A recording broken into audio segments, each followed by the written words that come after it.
مسیح نے پترس کے سوال کا جواب دیا، دیکھ ہم تو سب کچھ چھوڑ کے تیرے پیچھے ہو لیے ہیں، ہم کو کیا ملے گا؟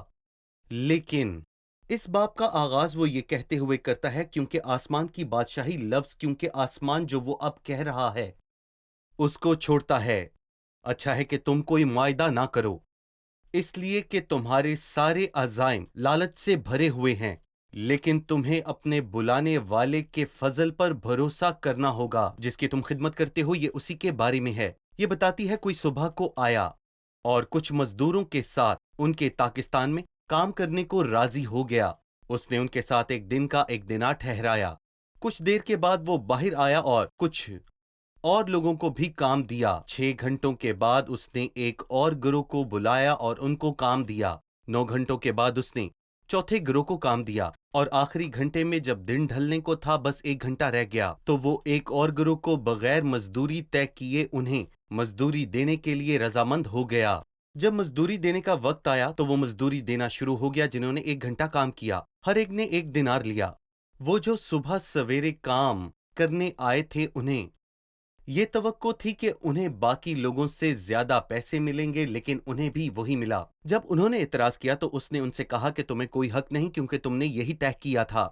اور کیا میں حق نہیں رکھتا کہ اپنے مال سے وہ کروں جو میں چاہوں؟ یا تو اس لیے بری نظر سے دیکھتا ہے کیونکہ میں نیک ہوں۔ اس تمثیل سے ہم کیا سیکھتے ہیں کہ ہمیں اپنے مالک کے فضل پر بھروسہ رکھنا چاہیے۔ جب ہم خدمت کرتے ہیں تو وہ ہماری محنت سے زیادہ ہمیں عطا کرتا ہے، کیونکہ ہمارا زندہ خدا غفور الرحیم خدا ہے۔ بھائی میں جاننا چاہتا ہوں کہ اس تمثیل کا کیا مطلب ہے؟ کیا یہ بات کرتا ہے کہ آسمان کی بادشاہی میں کیسے جایا جائے؟ کیا یہ نجات یا اجر کے بارے میں بات کرتا ہے؟ یہ نجات کے بارے میں بالکل بات نہیں کرتی، کیونکہ جب ہم پڑھتے ہیں تو ہم دیکھتے ہیں اور جو ٹھیک ہے تم کو ملے گا، اور ہم جانتے ہیں کہ ہم کیا حاصل کرنے کا حق رکھتے دوزخ ہیں۔ کے۔ ہم دوزخ کے مستحق ہیں، لیکن نجات حاصل کرنا اور پھر ابدی زندگی کو حاصل کرنا اور پھر اس کے بعد آسمان میں داخل ہونا، کیا یہ سب میرا حق نہیں؟ یہ فضل ہے، تم کو فضل سے نجات ملی ہے۔ لیکن یہاں وہ پطرس کے اسی سوال کے متعلق بات کرتا ہے، چاہے ہم آسمان میں جائیں یا نہیں، لیکن دیکھ ہم تو سب کچھ چھوڑ کے تیرے پیچھے ہو لیے ہیں، پس ہم کو کیا ملے گا؟ یہاں مسیح اجر کے بارے میں بات کر رہا ہے، اور اجر نجات کا تحفہ حاصل کرنے سے مفت ملتا ہے۔ یہ عظیم بات ہے۔ اگر ہم اس گروہ کو 2 حصوں میں بانٹیں تو پھر میں جاننا چاہتا ہوں کہ مسیح کے پاس آنے اور پیروی کرنے والا حصہ کون سا ہوگا، اور جو حصہ پیروی نہیں کرتا وہ کس کی طرف اشارہ کرتا ہے؟ جلدی آنے سے مراد ہم ان لوگوں سے لے سکتے ہیں جنہوں نے بہت کم عمری میں یسوع مسیح کو قبول کیا، لیکن کچھ ایسے لوگ بھی ہیں جنہوں نے یسوع کو بستر مرگ پر جانا جب وہ اپنی زمینی زندگی کو چھوڑنے والے تھے۔ لیکن میں کچھ لوگوں کو جانتا ہوں جنہوں نے چھوٹی عمر میں یسوع کو قبول کیا۔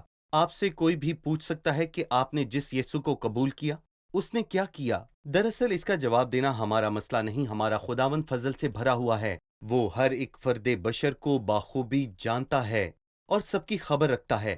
وہ خود مختار ہے، اور یہ تمثیل ہم پہ یہی بات واضح کرتی ہے۔ دراصل ہمیں مسیح کے تمام اختیار پر بھروسہ کرنا ہے، کیونکہ وہ سب کچھ کرنے میں قادر خدا ہے۔ شکریہ، ہم ایک چھوٹے سے وقفے کے بعد دوبارہ حاضر ہوں گے۔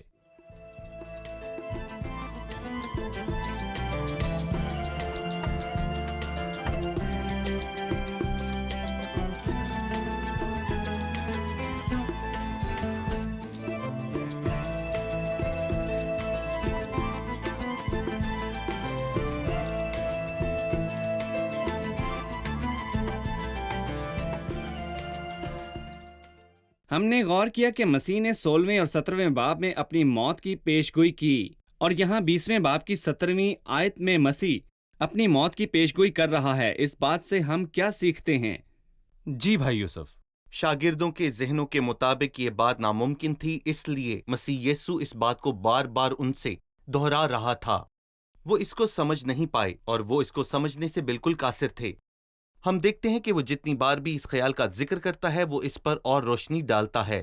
لہٰذا یہ یہاں تیسری بار ہے، لیکن صلیب کا ذکر یہاں پر پہلی بار ہے۔ صحیح۔ لہٰذا اس نے یہاں پر صلیب کا پہلی بار ذکر کیا، اور اس بات سے پتہ چلتا ہے کہ مسیح صرف یہی نہیں جانتا تھا کہ وہ کیسے مرے گا، بلکہ وہ یہ بھی جانتا تھا کہ وہ کہاں مرے گا، اسے مصلوب کیا جائے گا۔ اور بے شک یہ زبور 22 اور اس کی 16ویں آیت کی پیشن گوئی کی تکمیل ہے، اور وہ میرے ہاتھ اور پاؤں چھیدیں گے، مسیح انہیں یقین دلا رہا ہے، لیکن جب مسیح کو مصلوب کیا گیا تو واقعی وہ دردناک حالت تھی۔ انہوں نے یقین نہ کیا جب مسیح در حقیقت جی اٹھا، اس کے باوجود انہوں نے اس کا یقین نہ کیا تھا، مگر اس نے بتایا۔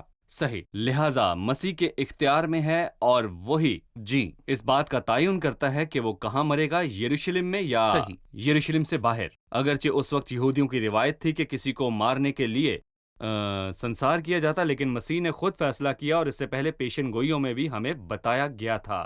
سب کچھ مسیح کے اختیار میں تھا۔ اس نے ان سے کہا کہ 2 دن بعد عید فصح ہوگی اور تم جانتے ہو کہ ابن آدم پکڑوایا جائے گا۔ میرا مطلب ہے کہ یسوع سب کچھ جانتا تھا کیا ہوگا۔ صحیح۔ پھر 20ویں سے 28ویں آیت میں زبدی کے بیٹوں کی ماں اپنے بیٹوں کے لیے درخواست کرتی ہے۔ اس نے کیا کہا؟ یہ ایک بری درخواست تھی اور وقت برا تھا۔ جب ہم 20ویں آیت پڑھتے ہیں تو لکھا ہے اس وقت، مطلب اس وقت یسوع بات کرنے والا تھا، مگر کس کے لیے؟ کہ وہ مصلوب کیا جائے گا۔ اس وقت زبدی کے بیٹوں کی ماں نے اس کے سامنے آ کر سجدہ کیا اور اس سے کچھ عرض کرنے لگی۔ مسیح نے پوچھا تو کیا چاہتی ہے؟ اس نے اس سے کہا، فرما کہ میرے دونوں بیٹے تیری بادشاہت میں داہنی اور بائیں طرف بیٹھیں گے، لیکن مرکز میں یہ کچھ حیران کن ہے۔ ہم چاہتے ہیں جو ہم درخواست کریں تو ہمارے لیے کر، چھوٹے بچوں کی طرح جب وہ اپنے ماں باپ سے مانگتے ہیں کہ مجھ سے وعدہ کریں کہ میں جو کچھ چاہتا ہوں آپ میرے لیے وہ ضرور کریں گے۔ درخواست کے بغیر اگر آپ کچھ مانگیں گے تو باپ راضی نہیں ہوگا۔ لہٰذا ان کی ماں یہ چاہتی تھی کہ وہ اس کی درخواست کو مانے، لیکن اس کی درخواست میں خود غرضی تھی۔ ایک تیری داہنی طرف اور دوسرا تیری بائیں طرف بیٹھے مسیح کی بادشاہت کے بارے میں نہیں، بلکہ صلیب کے بارے میں بات کر رہا تھا۔ در حقیقت ایک اس کے دائیں اور دوسرا اس کی بائیں جانب تھا۔ ایک ڈاکو اس کی دائیں اور دوسرا اس کی بائیں جانب تھا۔ اس وقت مسیح مصلوب ہونے جا رہا تھا، مطلب ہم سب کی خاطر صلیب پر لٹکنے کے لیے۔ مسیح نے اسے جواب دیا۔ یسوع نے جواب میں کہا، تم نہیں جانتے کہ کیا مانگتے ہو۔ جو پیالہ میں پینے کو ہوں کیا تم پی سکتے ہو؟ انہوں نے اسے کہا، پی سکتے ہیں۔ اس نے ان سے کہا، لیکن اپنے دہنے بائیں کسی کو بٹھانا میرا کام نہیں، مگر جن کے لیے میرے باپ کی طرف سے تیار کیا گیا انہی کے لیے ہے۔ میں چاہوں گا کہ آپ ان آیات کے بارے میں ہمیں سمجھائیں کہ مسیح نے صلیب پر جانے کی تصویر کشی کیسے کی، اس بارے میں بتائیے۔ دراصل پیالہ ایسی چیز ہے، جب میں اسے پیتا ہوں تو یہ میرے اندر گہرائی تک جاتا ہے، اور بپتسمہ ایسی چیز ہے جو میرے اندر داخل ہوتا ہے اور یہ مجھے ہر طرف سے گھیرے ہوئے ہوتا ہے۔ سادگی سے 2 طرح کی دردیں ہوتی ہیں جن کو پیالے کے ساتھ جوڑا گیا ہے، اور یہ بیرونی درد کو پیش کرتا ہے، اور حیران کن بات یہ ہے کہ اسی درد کے ساتھ وہ بپتسمہ پانی کو ہے۔ لہٰذا مسیح کو یہاں پر نفسیاتی تکلیف بھی تھی۔ صحیح۔ اس کے علاوہ ظاہر ہے کفارے کا درد، مطلب مسیح کو اس وقت جسمانی درد بھی تھا، مطلب یہ درد اس سے ہر طرف سے اور ہر طرح سے گھیرے ہوئے تھا۔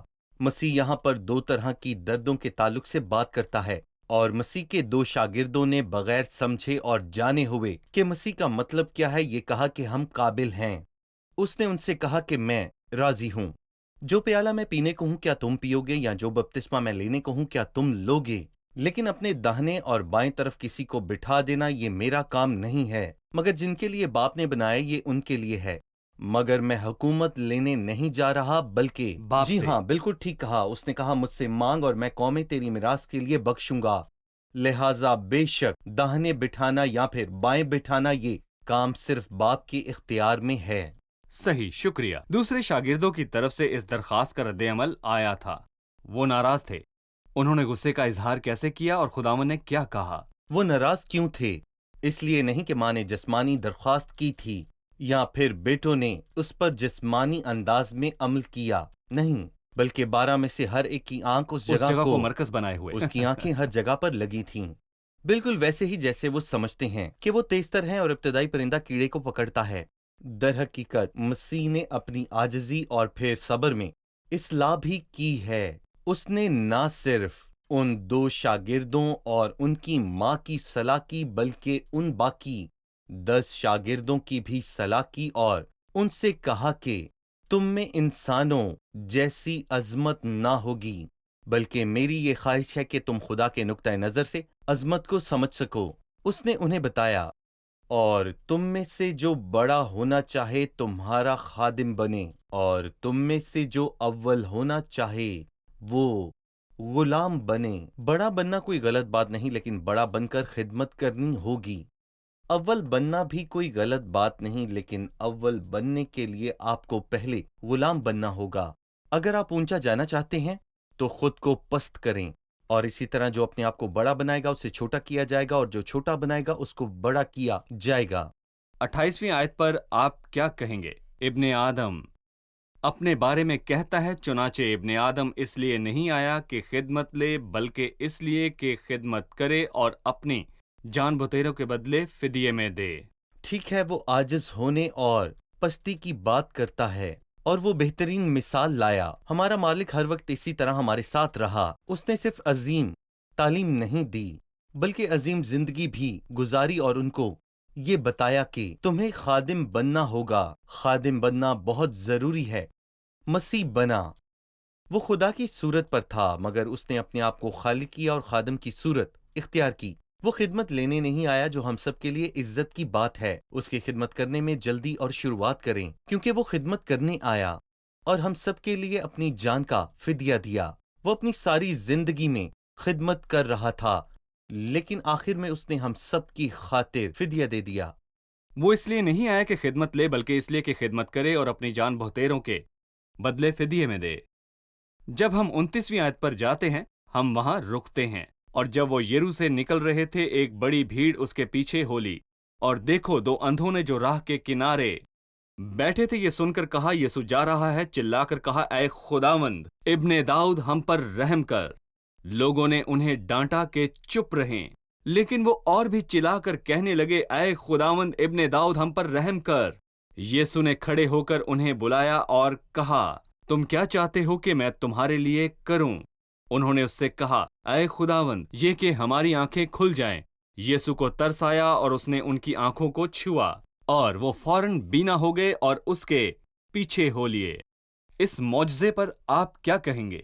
ایک ابتدائی تبصرہ انجیل کے 9ویں باب کے آغاز میں ہے، جہاں ہم دو اندھوں کو دیکھتے ہیں، اور یہاں باب 20 کے مسیح کی زندگی کے بالکل آخر میں ہم صلیب سے بالکل پہلے ہم یہاں پر دو اندھوں کو دیکھتے ہیں، گویا کہ قوم کی حالت میں بہتری ابھی تک نہیں آئی تھی۔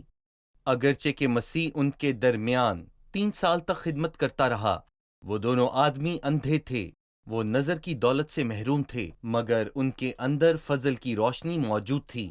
انہوں نے مسیح سے کیا کہا تھا؟ اے خداوند ابن داؤد، رحم کر۔ ہم پر رحم کر۔ انہوں نے اقرار کیا کہ وہ مسیحا ہے، ابن داؤد۔ بدقسمتی سے قوم یہ جان نہیں پائی کہ وہی مسیحا اور خداوند ہے، مگر ان دو اندھوں نے جانا اور اقرار کیا۔ انہوں نے فضل کی روشنی پائی اور راستے میں یسوع المسیح کی پیروی کی۔ کیوں مسیح نے پوچھا کہ وہ کیا چاہتے ہیں؟ مطلب یہ واضح تھا کہ ایک نابینا کو بینا ہونے کی ضرورت ہے۔ خداوند کیوں کہتا ہے کہ تم کیا چاہتے ہو، میں تمہارے لیے کیا کروں؟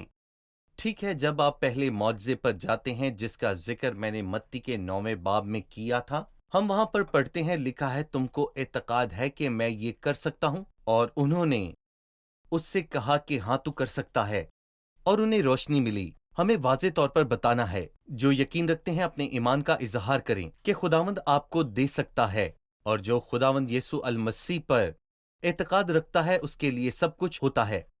صحیح، شکریہ۔ ہم ایک چھوٹے سے وقفے کے بعد دوبارہ حاضر ہوں گے۔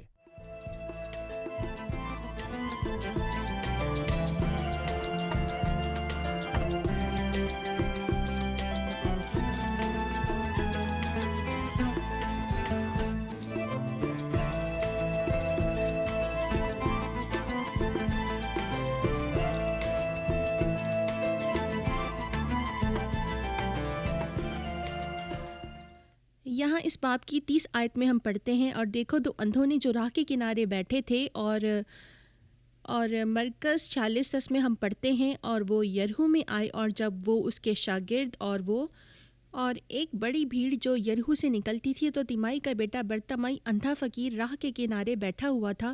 تو کیا وہاں ایک اندھا تھا یا دو؟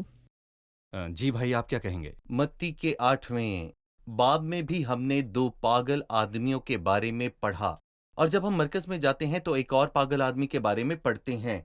کہانی کے ایک رخ کو دیکھنا کہانی کی نفی نہیں کرتا۔ اگر خدا ایک انجیل میں کسی پر توجہ دیتا ہے اور اسے وہاں پر شفا ملتی ہے ایک پاگل کو، وہ گیا اور وہاں اس بات کا چرچا کرنے لگا کہ مسیح نے اس کے لیے بڑے کام کیے ہیں۔ یہاں وہ 2 اندھوں کی بات کرتا ہے، لیکن مرکز ایک پر توجہ دیتا ہے اور وہ ہمیں اس کا نام بتاتا ہے، تو ظاہری طور پر وہ پہلے کلیسیا میں تھا۔ لیکن سوال یہ ہے کہ متی کیوں ان 2 پاگل آدمیوں اور 2 اندھوں کی بات کرتا ہے؟ کیونکہ یہودیوں کے لیے 2 آدمیوں کی گواہی بہت زیادہ اہم ہے اور متی انہیں لکھ رہا تھا۔ 2 آدمیوں کی گواہی سچی ہوتی ہے، اور مسیح نے 2 اندھوں کو شفا دی تھی اور اس نے انہیں آخر میں شفا دی۔ لیکن یہاں مرکز ایک پر توجہ دیتا ہے جو زیادہ مشہور تھا، اس پر توجہ دی جسے ایماندار جانا جاتا تھا، اور اس سے یہ کہا کہ تو تمائی کا بیٹا برتمائی ہے۔ شکریہ۔ اب مہمانوں میں سے ایک سوال لیتے ہیں۔ لوکا کی انجیل میں لکھا ہے وہ یرو میں داخل ہو رہے تھے، تو کیا وہ داخل ہو رہے تھے یا پھر نکل رہے تھے؟ جی بھائی۔ دراصل یہ معاملہ پہلے ایک مسئلہ تھا، لیکن جب تک اس کے بعد آثار قدیمہ کی تلاش نے یہ سب کچھ ثابت نہ کر دیا۔ وہاں ایک پرانا شہر تھا اور پھر ایک نیا شہر تھا، اور ان دونوں کا نام یرو تھا، اور لگتا ہے کہ مسیح شہر سے باہر جا رہا تھا اور مسیح وہاں دوسرے شہر میں داخل ہو رہا تھا۔ مثال کے طور پر جیسے آپ کہتے ہیں پرانا ایلمنایا اور نیا ایلمنایا اور دیگر بھی، پس وہ ایک سے نکل کر دوسرے میں داخل ہونے کے لیے بالکل تیار تھا۔ جب شفا واقع ہوئی تو وہ ایک شہر سے نکل کر باہر جا رہا تھا۔ میرا مطلب ہے کہ نئے یرو میں داخل ہونے سے پہلے۔ لہٰذا کلام کے کہنے میں کوئی تضاد نہیں۔ لیکن اصل معنی تک پہنچنے میں ہمیں مزید کوشش کرنے کی ضرورت ہوگی۔ ہمیں خدا کی کہی ہوئی تمام باتوں پر بھروسہ کرنا ہوگا کہ یہاں کوئی تضاد نہیں ہے۔ الہام کے حصوں کے بالکل۔ دوران اس نے میرے دل کو چھوا، اور پھر 34ویں آیت میں خداوند کے بارے میں کہا کہ یسوع کو ترس آیا اور یسوع نے ان کی آنکھوں کو چھوا۔ بالکل۔ اگرچہ ہجوم نے انہیں خبردار کیا کہ انہیں خاموش رہنا چاہیے، اس نے ان سے کہا خاموش رہو، لیکن ترس صرف مسیح کے دل میں صحیح۔ آیا۔ میں یسوع کے دل اور وہاں پر موجود ہجوم کے بارے میں موازنہ چاہوں گا۔ جب ہم مرکز کی انجیل پڑھتے ہیں، جو پیچھے جاتا تھا انہیں ڈانٹا کہ چپ رہیں، وہ ہمیں اس ترس کے منبع کے پاس جانے سے روکتے ہیں تاکہ برکت نہ پائیں۔ خداوند یسوع مسیح کون ہے؟ لیکن خدا کا شکر ہو، یسوع رحم کرتا ہے، اور انہیں جس کی ضرورت تھی انہیں وہ ملا، اور وہ اس کے پیچھے ہو لیے۔ یہاں ہم 2 باتیں سیکھتے ہیں۔ پہلی بات یہ ہے کہ یسوع اندھوں کی رہنمائی نہیں چاہتا، اور دوسری بات یہ ہے کہ جو کوئی اسے قبول کرتا اور اسے اپنا قائد اور رہنما مانتا ہے، وہ کسی کو کچھ نہیں مانتا۔ میں کسی کی پیروی نہیں کرتا، میں اس کی پیروی کرتا ہوں جس کے فضل سے مجھے روشنی ملی اور اسی سے نجات ملی۔ شکریہ بھائی، ہم قسط کے اختتام پر پہنچ چکے ہیں۔ اب ہم مہمانوں سے رائے جانیں گے۔ آج کے پروگرام سے آپ نے کیا سیکھا؟ اگر خداوند یسوع مسیح نے ہمیں ایک خاص خدمت کے ساتھ اس کی خدمت کرنے کا اعزاز بخشا ہے اور ہم اس کی خدمت کرتے ہیں، تو ہمیں اس خدمت کے بدلے میں اس سے کچھ بھی مانگنے کی ضرورت نہیں، کیونکہ یہ اچھا ہے۔ کیا ہم اس کے فضل پر بھروسہ کریں اور وہ ہمیں دے گا۔ بڑا کون ہے اور اول کون ہے کے معاملے میں مسیح کی تعلیم میں برتری اور عظمت کو دیکھتا ہوں۔ لہٰذا ہم نے سیکھا کہ بڑا وہ ہے جو خدمت کرتا ہے، اور اول وہ ہے جو دوسروں کا غلام بنتا ہے۔ صحیح۔ مسیح علم کل ہے، وہ جانتا تھا کہ وہ صلیب کے ذریعے مرے گا، اور وہ جانتا تھا کہ وہ تیسرے دن مردوں میں سے جی اٹھے گا۔ صحیح۔ شکریہ، خدا آپ کو برکت دے۔ ناظرین، یہ بات میں آپ کو بتانا چاہتا ہوں جو مسیح ابن آدم کے بارے میں ہے، وہ کیسے تمام واقعات پر خود مختار تھا، یہاں تک کہ صلیب کے لمحے، مصلوبیت کے طریقہ کار، مصلوبیت کی جگہ اور جی اٹھنے کے وقت بھی خود مختار تھا۔ صلیب کے تمام تر واقعات اس کے اختیار میں تھے، وہ سب پر اختیار رکھتا تھا۔ اس نے 18ویں آیت میں کہا، دیکھو ہم یروشلم کو جاتے ہیں۔ مسیح کہاں مرنے کے لیے جا رہا تھا؟ یروشلم میں، اور ابن آدم سردار کاہنوں اور فقیہوں کے حوالے کیا جائے گا، اور وہ اس کے قتل کا حکم دیں گے اور اسے غیر قوموں کے حوالے کریں گے تاکہ وہ اسے ٹھٹھوں میں اڑائیں اور کوڑے ماریں اور مصلوب کریں، اور وہ تیسرے دن زندہ کیا جائے۔ اس نے مقدمے کے طریقہ کار کا تعین کیا یہودیوں اور غیر قوموں کے سامنے۔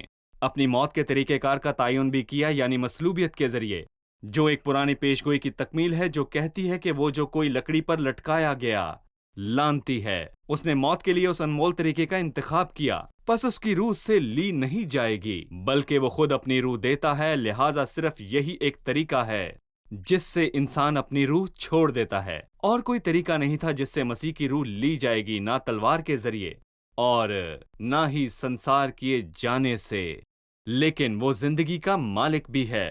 اس نے کہا تیسرے دن وہ جی اٹھے گا۔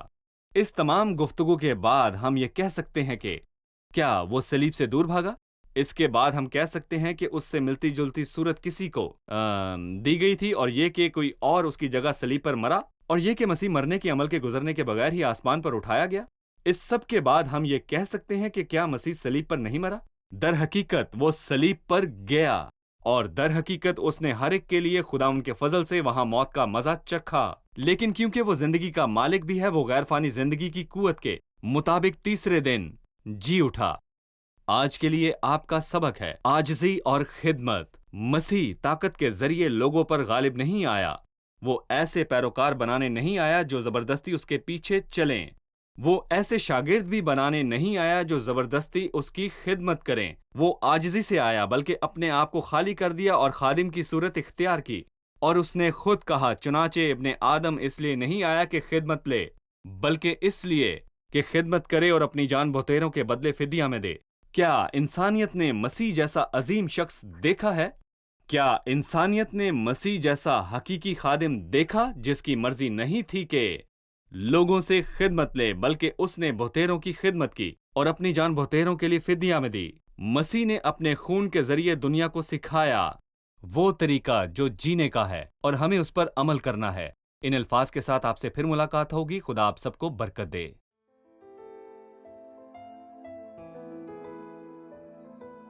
تیرا کلام رہے گا قائم، پہاڑ جب نہ رہے خدایا، تیرے منہ کی ایک بات بھی ٹلے گی نہ، چاہے کچھ بھی ہو۔